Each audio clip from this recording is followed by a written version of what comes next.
First ever factory outlet Mukunda jewellery KPHB Kothapet Khammam Somajiguda Hanamkonda. నమస్కారం, మీరు చూస్తుంది సుమన్ టీవీ. నేను మీ కీర్తి. నాతో పాటు ప్రముఖ ఆధ్యాత్మికవేత్త అనంతలక్ష్మి అమ్మగారు ఉన్నారు. నమస్తే అమ్మా. నమస్తే తల్లి. సంక్రాంతి హాలిడేస్ అయిపోయాయి. అవునమ్మా. మీకు హాలిడేసేనా? అంటే సుమారుగా అమ్మా, బాగా తిరిగి వచ్చాను. తర్వాత వచ్చాక పండగ హడావిడి. మరే హాలిడే ఇంట్లో ఆడవాళ్ళకు ఉండదమ్మా, అస్సలు ఉండదమ్మా. ఎవరు అర్థం చేసుకుంటారో ఏనాటికి అర్థం చేసుకుంటారు. అమ్మా, నాకు ఈరోజు ఒక డౌట్ వచ్చింది. తల స్నానం చేసే పూజ చేయాలా? అంటే పూజ ప్రతిరోజు చేస్తాం కదా, మరి తల స్నానానికి కొన్ని రోజులే ఎందుకు పెట్టారు? ఫర్ ఎగ్జాంపుల్ ఇంకో విషయం కూడా ఇందులో, ఇప్పుడు సాయంకాలం గుడికి వెళ్దాం అనుకుంటాము, ఉదయాన్నే స్నానం అది చేసేస్తాము, మధ్యాహ్నం నిండుగా భోజనం చేస్తాం, బీట వెజ్ ఆర్ నాన్ వెజ్. అప్పుడు ఏంటి పరిస్థితి? గుడికి అసలు వెళ్ళకూడదు, అలాగా నిండుగా భోజనం చేసి వెజ్ అయినా నాన్ వెజ్ అయినా మళ్ళీ అప్పుడు తల స్నానం చేసి వెళ్ళాలా?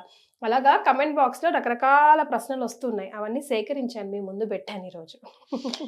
అసలు తల స్నానానికి అభ్యంగన స్నానానికి ఉన్న తేడా తెలియాలమ్మా. అభ్యంగన స్నానం అంటే నూనె రాచుకుని తలకి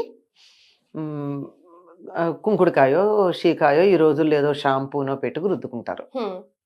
ఇప్పుడు అంతగా నూనె పట్టించుకునే ఓపిక లేకపోతే కనీసం పెద్దవాళ్ళు ఉంటే అమ్మ కడుపు చల్లగా అత్త కడుపు చల్లగా అని చెప్పి ఒక చుక్క నూనె పెట్టించుకుంటారు, లేకపోతే ఎవరికి వాళ్ళైనా ఒక మాడు పట్టిన ఒక నూనె చుక్క పెట్టుకుని తర్వాత స్నానం చేస్తారు. లేకపోతే చేయకూడదమ్మా. అది చేస్తే ఒట్టినే తల మీద పోసుకుంటే అశుభానికి చేస్తాం ఆ పని. మనం దుర్వార్త విన్నాం అనుకో, ఉన్నవాళ్ళం ఉన్నట్టుగా సచేల స్నానం కట్టుబట్టలతో సహా స్నానం చేసేస్తాం.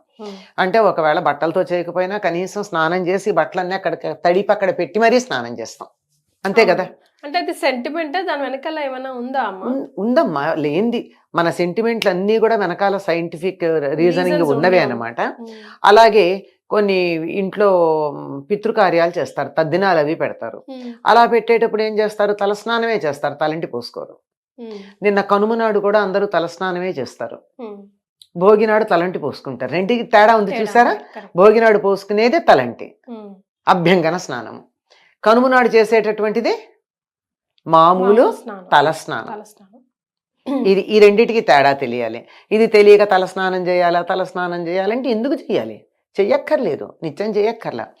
ఆడవాళ్ళు అసలు చేయక్కర్లా, మగవాళ్ళు చెయ్యాలి.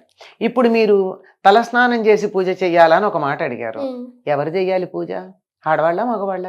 మగవాళ్ళు. కానీ వాళ్ళు చేయరు కదా. అదే కదా, వాళ్ళు చెయ్యను కనుక ఏం చేస్తున్నారు? పిల్లలకు అలవాటు పోతుంది, ఇంట్లో దేవుడికి ఎవరో ఒకళ్ళు చేయడం అసలు మానేయటం కన్నా నయమే కదా, ఎవరో ఒకళ్ళు చేయడం అని చెప్పి ఆడవాళ్ళు చేస్తున్నారు. ఆడవాళ్ళు చేయడం తప్పేం లేదు, ఆడవాళ్ళు చేస్తే దాని ఫలితం ఎవరికి వస్తుంది? వాళ్ళకే వస్తుంది. మగవాళ్ళు చేస్తే కుటుంబం మొత్తానికి వస్తుంది. పాపం ఆడవాళ్ళు చేసింది మగవాళ్ళకి వెళ్ళదమ్మా.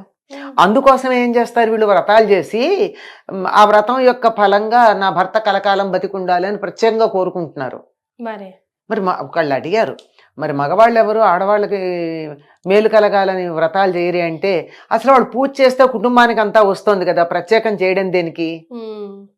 ఆడవాళ్ళు చేస్తున్నారు కనుక అయ్యో నా భర్త చేసే పూజ వల్ల నాకేదో మేలు జరుగుతోంది అందరికీను, నేను నా భర్తగా ఏం చేయలేకపోతున్నానే అని తపన పడి వ్రతాలు చేసి 5వ తనం కావాలని కోరుకుంటున్నారు. అంటే భర్త ఎక్కువ కాలం బతకాలని. అదమ్మా విషయం. ఈ లాజిక్ అర్థం కాక చాలా పూజల విషయంలో కూడా ఆడవాళ్ళు మగవాళ్ళు అని రకరకాల మాటలు మాట్లాడతాం మనం. కనుక మగవాళ్లే కనుక పూజ చేసేటైతే అసలు మగవాళ్ళు నిత్యం తలస్నానం చేయాలని చెప్పారు. అభ్యంగన స్నానం అప్పుడప్పుడు చేసినా నిత్యం తల మీద నీళ్లు పోసుకోవాలి మగవాళ్ళు. అట్లాంటప్పుడు అసలు తలస్నానం చేసి పూజ చేయాలా అన్న ప్రసక్తే లేదు, తప్పనిసరిగా స్నానం చేస్తారు. ఆడవాళ్లే చెయ్యాలంటే కూడా తలస్నానం చేసి పూజ చెయ్యాలన్న నియమం లేదమ్మా. ఒక్క ముత్తైదువులకి కంఠస్నానం చాలు. అంటే భర్త బతికున్నటువంటి స్త్రీలు కంఠస్నానం చేస్తే సరిపోతుంది. కంఠస్నానం అంటే మనం మామూలుగా చేసేది. అందులో భాగంగా మొహం కడుక్కోకుండా అయితే చెయ్యం గాని తల మీద పోసుకోవాల్సిన పని లేదు అని ఉద్దేశం. దానికి ప్రత్యేకంగా వాళ్ళు చేసేది మాత్రం అభ్యంగన స్నానం చేయాలి. తలకు నూనె రాచుకుని అప్పుడు తలంటూ స్నానం చేయాలి. తల అంటటం అంటే అది కూడా శనివారం బుధవారం ఏవో లెక్కలు చెప్పారు మన వాళ్ళు. సోమవారం అంత మాత్రమే చెయ్యాలి, ఆదివారం అస్సలు చేయకూడదు ఎవరును, ఇలాంటి మాటలు. కనుక ఇప్పుడు అర్థమయ్యింది కదమ్మా. ఉమ్. రోజు ఆడవాళ్ళు పూజ చేసేటైతే తల స్నానం చెయ్యాలా? చెయ్యక్కర్లేదు. చెయ్యనక్కర్లేదు. క్లారిటీ వచ్చిందా? ఎస్. అంతే, అంతకన్నా ఇంకేం లేదు. మగవాళ్ళు ఎలాగూ చెయ్యాలి గనక వాళ్ళు తప్పనిసరిగా స్నానం చేస్తారు, తల స్నానం చేసి పూజ చేస్తారు. వాళ్ళు చేయని పరిస్థితుల్లో అది లేదు ఇది లేదు, తల స్నానం లేదు, పూజ లేదు. ఏదీ లేని వాళ్ళ గురించి ఏం మాట్లాడతాం? ఏదన్నా చేస్తే దాంట్లో మంచి చెడు తప్పు ఒప్పు చెప్తాం. అసలు ఏం చేయని వాడికి చెప్పేదే ఉంది, అదే సరిపోతుంది. ఎట్లా ఉంది. ఇంకా మీరు మధ్యాహ్నం సాయంకాలం పూజకి అన్నారు. సాయంకాలం పూజకి గుడికి వెళ్ళినప్పుడు హాయిగా కడుపు నిండా భోజనం చేసి పెడితే వెళ్ళొచ్చమ్మా, అందులో అనుమానం ఏం లేదు. కానీ మాంసాహారం తింటే అని అడిగారే, ఆ అడగడంలోనే తెలుస్తోంది కదా డౌట్ ఉందని. డౌట్ ఉందా? డౌట్ లేకపోతే ఎందుకు అడుగుతారు? అంటే ఇప్పుడు అమ్మవారి ఆలయానికి పర్వాలేదు అక్కడ నడుస్తుంది అని వెళ్ళిపోతూ ఉంటారు కొంతమంది, తిని తాగి పోలమ్మ పోచమ్మ హ్యాపీగా. అమ్మవారి కదా, గ్రామదేవతలకి నిజంగా ఆహార నియమం లేదు, కానీ వాళ్ళ దగ్గరికి తలస్నానం చాలా అవసరం.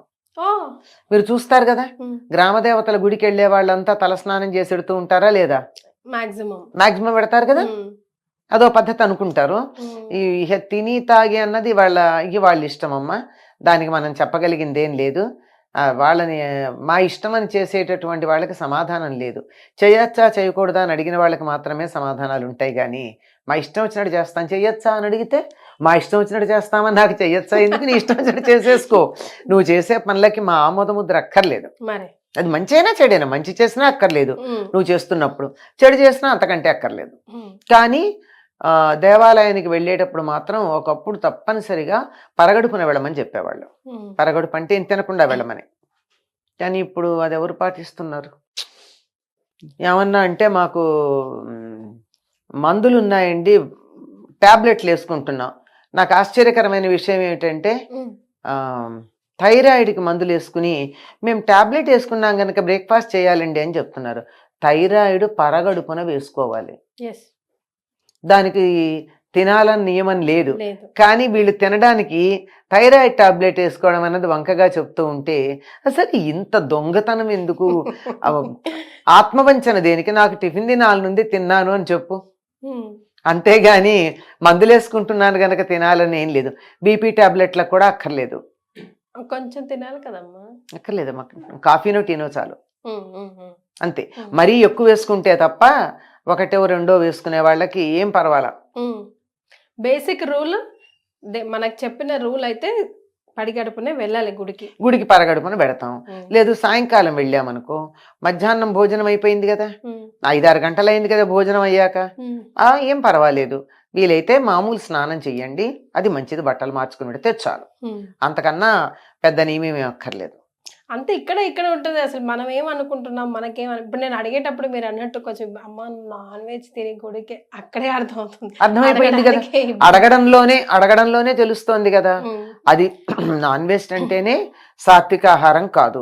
సాత్విక ఆహారం కాదన్నప్పుడు పూజలకి వాటికి పనికొస్తుందా? కానీ గ్రామ దేవతలకు ఇస్తాం గనక అంటే ఇస్తాం సరే. ఇప్పుడు నేను ఇంట్లో మామూలుగా కూడా పండు దేవుడికి నైవేద్యం పెడతా కదా అని చెప్పి స్నానం చేయకుండా పాచిబట్టలతో దేవుడికి పండు నైవేద్యం పెడతానా? పండే, కానీ స్నానం చేయకుండా పెట్టను కదా. మరి అట్లాంటప్పుడు అక్కడ నాన్ వెజిటేరియన్ తిని వెళ్ళడం అనేది అమ్మవారికి పెడతాం కదా మేము తింటాము అన్న దానికి ఎలా అన్వయం ఆలోచించండి. తాము చేసే పనిని సమర్థించుకోవడం కోసం రకరకాల లాజిక్స్ వస్తాయమ్మా. ఆ లాజిక్ పక్కన పెట్టి నేను చేసే పని సమర్థించుకోవటం లేదు, తప్ప ఒప్ప అని ఎవరికి వాళ్ళ మనసు ప్రశాంతంగా ఆలోచిస్తే వాళ్ళకే తెలుస్తుంది. ఎందుకు దొరకదు? ఇప్పుడు అడిగేటప్పుడే, ఇప్పుడు మామూలుగా నేను పప్పన్నం తిని గుడికి వెళ్ళొచ్చా అని ఎవరు ఎందుకు అడగరు? నాన్ వెజిటేరియన్ తిని వెళ్ళొచ్చా అని ఎందుకు అడుగుతున్నారు? అంటే అక్కడ ఏదో తప్పు అని తెలుస్తోంది.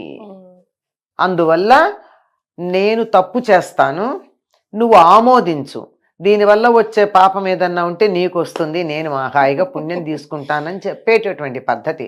చాలా విషయాలు వీలైతే తినకుండా ఉండడం చాలా మంచిదమ్మా. అనుకోకుండా తినడం జరిగిపోయింది, అనుకోకుండా గుడికి వెళ్ళే అవకాశం దొరికింది, అలా ఉంటాయి కదా పరిస్థితులు.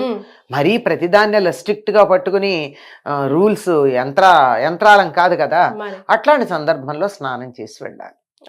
వీలైతే తల స్నానం చేసి వెడితే మంచిది. తలస్నానం ఎందుకని చెప్పాలి అక్కడ? అభ్యంగన స్నానం అనలా నేను, ఉమ్, తలస్నానం అన్నాను. మీరు గమనించాలి. యా, అంటే చేసింది తప్పు పని గనక క్షమాపణ కోసం చేసుకునే స్నానం అది. ఓకే. అట్లీస్ట్ మనకే హ్యాపీగా అనిపిస్తుంది హ్యాపీ అనిపిస్తుంది. అట్లీస్ట్ బాత్ చేసి వెళ్ళాలి అన్నట్టు. కానీ కొత్త చీర కావాలమ్మా ప్రతిసారి? ప్రతిసారి Wash. అక్కర్లేదమ్మా. ఉమ్, మనం మామూలుగా ఉతికి ఆరేసుకున్న చీరతో మనం పూజ చేసుకోవడము అన్నీ చేస్తాం. ఉమ్, పట్టు చీర కట్టుకున్నాం, పట్టు చీరతో గుడికి వెళ్ళాం, ఉమ్, అనిపిస్తుంది కదా ఇంట్లో ఉన్న పాత చీర కాకుండా పట్టు చీర కట్టుకోవాలని. yes. ఆ పట్టు చీర గుడికి వెళ్ళినా పూజ చేయాలన్నా దాంతో భోజనం చేయకుండా ఉన్నంత కాలం అది పనికొస్తుంది. Oh. ఒక్కసారి మీరు భోజనం చేశారంటే అది మళ్ళీ మనకి పూజకి పనికిరాదు. దీని వెనకాల లాజిక్ ఏముందమ్మా? తెలీదు.